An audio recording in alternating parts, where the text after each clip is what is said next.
अमेरिकी राष्ट्रपति Donald Trump को निम्न में से किस पुरस्कार के लिए नॉमिनेट किया गया है? इसका सही आंसर है नोबेल पुरस्कार।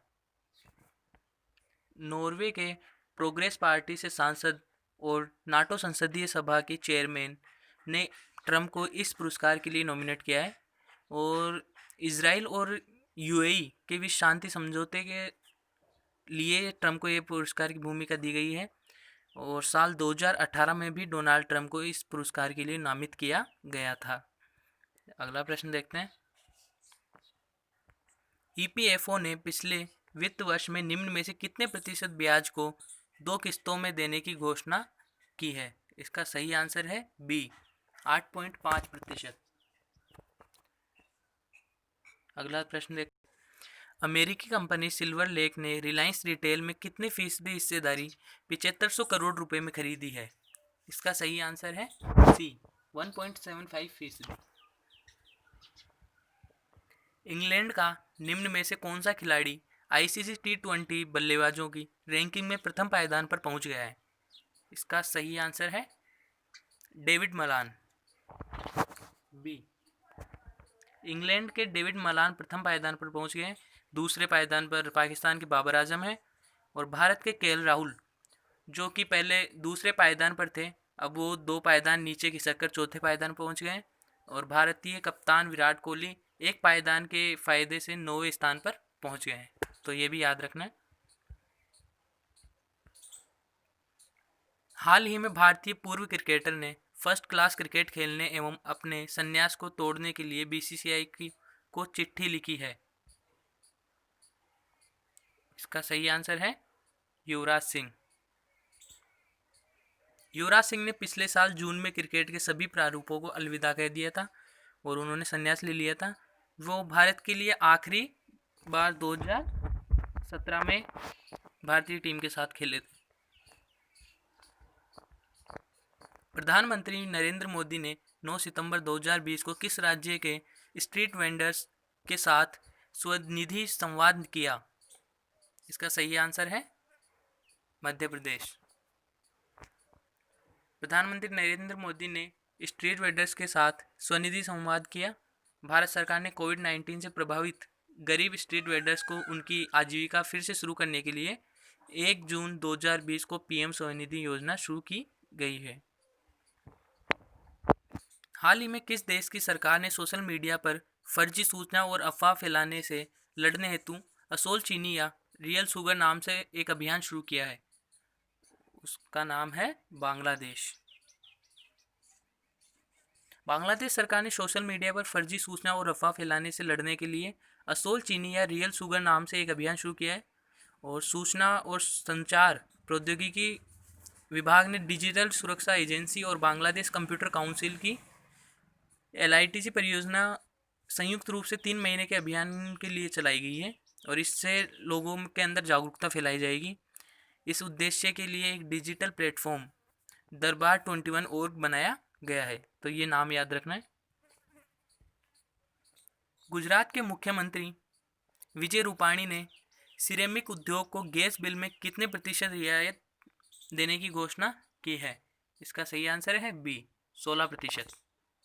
इससे राज्य के सिरेमिक उद्योग को गुजरात गैस कंपनी लिमिटेड और साबरमती गैस लिमिटेड की ओर से की गई ₹2.50 प्रति मानक घन मीटर की बढ़ोतरी से छूट मिलेगी।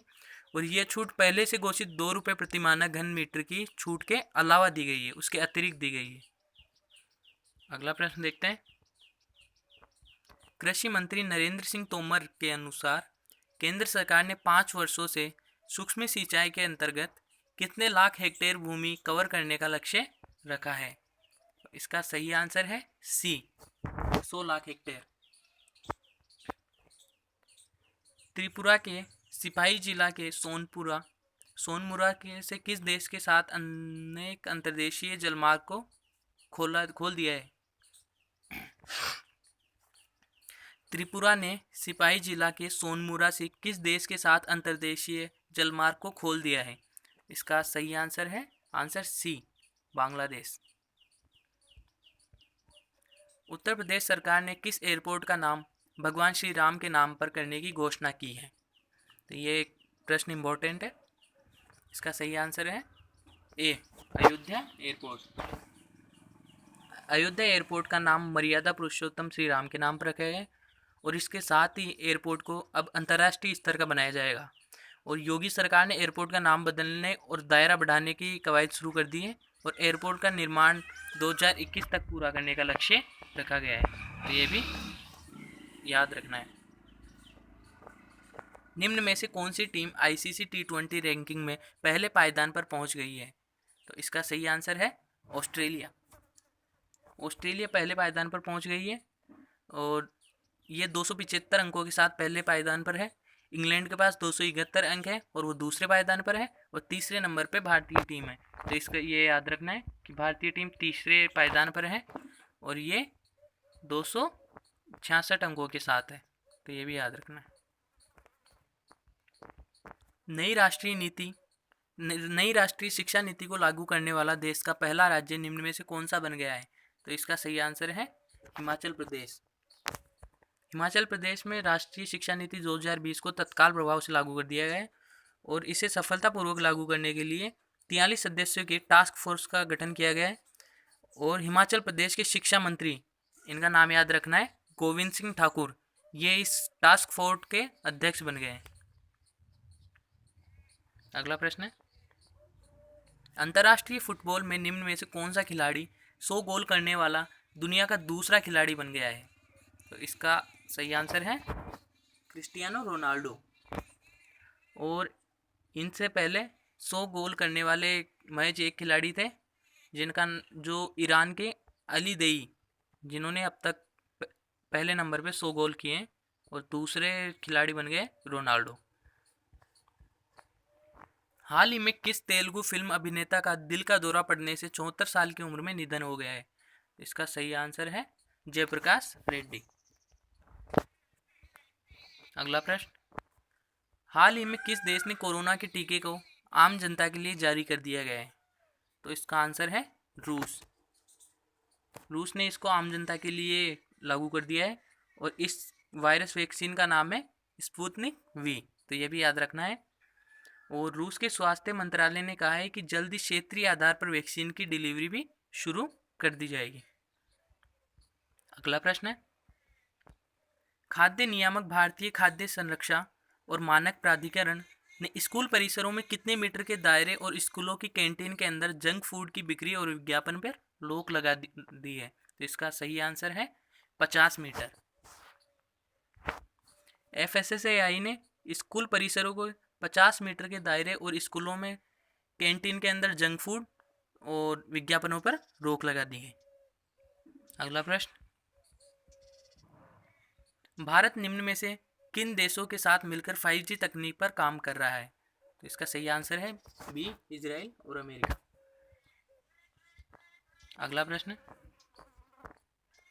केंद्रीय कृषि और किसान कल्याण मंत्री नरेंद्र सिंह तोमर ने कितने राज्यों में 22 बांस समूहों का लॉन्च किया है? तो इसका सही आंसर है सी, 9। अगला प्रश्न है, भारतीय RBI के नए निर्देशांकों के मुताबिक प्राथमिक क्षेत्र में वित्त के लिए योग्य स्टार्टअप द्वारा प्राप्त अधिकतम राशि क्या होगी?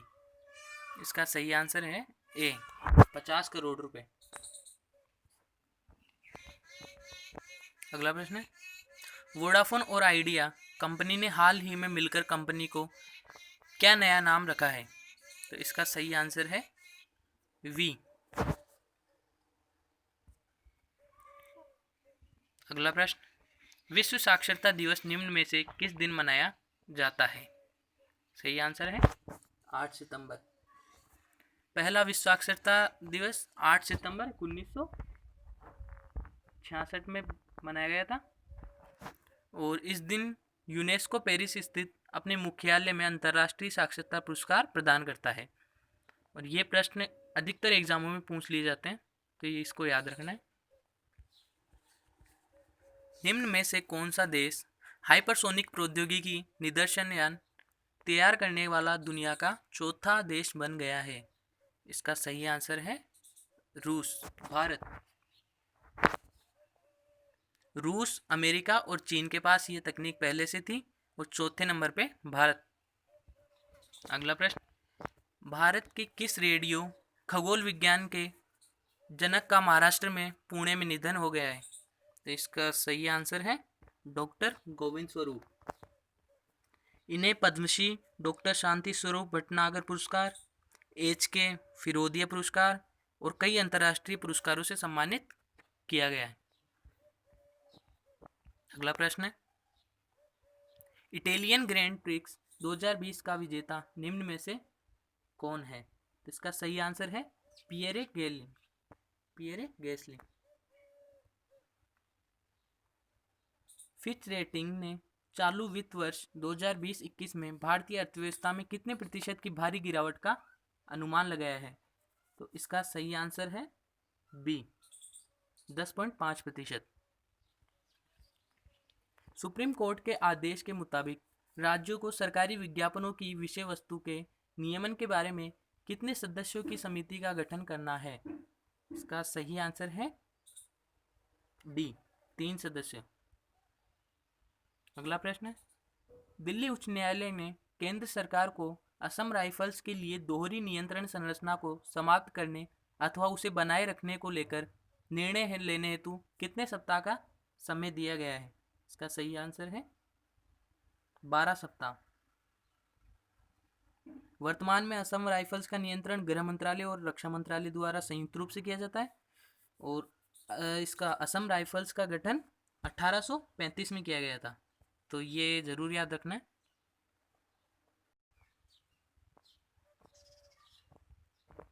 निम्न में से किस राज्य में पर्यटन को बढ़ावा देने हेतु नदियों के क्रूज चलाने में शुरुआत की गई है? इसका सही आंसर है ओडिशा। अगला प्रश्न है, जम्मू कश्मीर के उपराज्यपाल मनोज सिन्हा का प्रमुख सचिव किसे नियुक्त किया गया है? तो इसका सही आंसर है IAS नीतीश्वर कुमार। उत्तर प्रदेश काडर के वरिष्ठ IAS अधिकारी और वर्तमान में राष्ट्रीय अध्यापक शिक्षा परिषद में सदस्य सचिव नीतीश कुमार को जम्मू कश्मीर के उपराज्यपाल मनोज सिन्हा का प्रमुख सचिव नियुक्त किया गया है। अगला प्रश्न है, प्रथम अंतर्राष्ट्रीय स्वच्छ वायु दिवस कब मनाया जा रहा है? इसका सही आंसर है 7 सितंबर। अगला प्रश्न, शिक्षक दिवस निम्न में से किस दिन मनाया जाता है? इसका सही आंसर है 5 सितंबर। और ये भारत के प्रथम उपराष्ट्रपति और दूसरे राष्ट्रपति डॉक्टर सर्वपल्ली राधाकृष्ण की जयंती 5 सितंबर को मनाया जाता है। उन्हीं की याद में प्रत्येक साल 5 सितंबर को शिक्षक दिवस मनाया जाता है और इनका जन्म 5 सितंबर 1888 को हुआ। किस देश के वित्त मंत्री और संचार मंत्री युवराज खाटीवाड़ा ने अपने पद से इस्तीफा दे दिया है? इसका सही आंसर है नेपाल। युवराज खाटीवाड़ा जो कि सेंट्रल बैंक ऑफ नेपाल के पूर्व गवर्नर भी रह चुके हैं। ब्रिक्स खेल 2020 की मेजबानी निम्न में से किस देश को सौंपी गई है? इसका सही आंसर है भारत। तो ये प्रश्न बहुत इंपॉर्टेंट है और ये अधिकतर एग्जाम्स में पूछा जाने की संभावना है। ब्रिक्स खेल 2020 की मेजबानी भारत को सौंपी गई है और केंद्रीय खेल मंत्री किरण रिजिजू, इसका नाम भी याद रखना है, ने ब्रिक्स देशों जिसमें ब्राज़ील, रूस, भारत, चीन और दक्षिण अफ्रीका आते हैं कि खेल मंत्रियों ने वीडियो कॉन्फ्रेंसिंग के माध्यम से कोविड-19 के इस दौर में खेल और आगे के रास्ते प्रभावों का आकलन किया है और इसके लिए भारत को मेजबानी दी गई है। भारत इसे खेलो इंडिया के साथ साथ चलाएगा जिससे उनके खिलाड़ियों को ब्रिक्स गेम्स को करीब से देखने और उसका लाभ उठाने का मौका मिल सके। केंद्र सरकार ने तमिलनाडु के किस जिले को राज्य का पूरी तरह डिजिटल अर्थव्यवस्था वाला पहला जिला घोषित किया है? इसका सही आंसर है विरुधुनगर। अगला प्रश्न है, जीवन बीमा कंपनी बजाज आलियांज ने किस अभिनेता को अपना नया ब्रांड एम्बेसडर नियुक्त किया है? इसका सही आंसर है आयुष्मान खुराना। अगला प्रश्न है, हाल ही में तुर्की ने पूर्वी भूमध्य सागर में किस देश द्वारा एक नौसैनिक अभ्यास के आयोजन की घोषणा की है? इसका सही आंसर है रूस। और इसकी वजह है कि तुर्की और उसके आसपास के देशों के मध्य जो तकरार चल रही है, इसके लिए उसने ये नौसैनिक अभ्यास करने की घोषणा की है। भारतीय रिजर्व बैंक ने निम्न में से किसको बैंक का प्रबंध निदेशक और मुख्य आधिकारिक कार्यकारी अधिकारी बनाए जाने के लिए अपनी मंजूरी दी है? इसका सही आंसर है मुरली रामकृष्णन। इनकी नियुक्ति 1 अक्टूबर से प्रभावी होगी। रामकृष्ण 30 मई 2020 को आईसीआईसीआई बैंक के वरिष्ठ महाप्रबंधक के रूप में सेवानिवृत्त हुए थे और वे 1 जुलाई 2020 को साउथ इंडियन बैंक के सलाहकार भी रह चुके हैं। आरबीआई ने 1 अक्टूबर 2020 से 3 साल के लिए बैंक के प्रबंधन निदेशक और सीईओ के रूप में मुरली रामकृष्णन की नियुक्ति को मंजूरी दी है। अगला प्रश्न देखते हैं।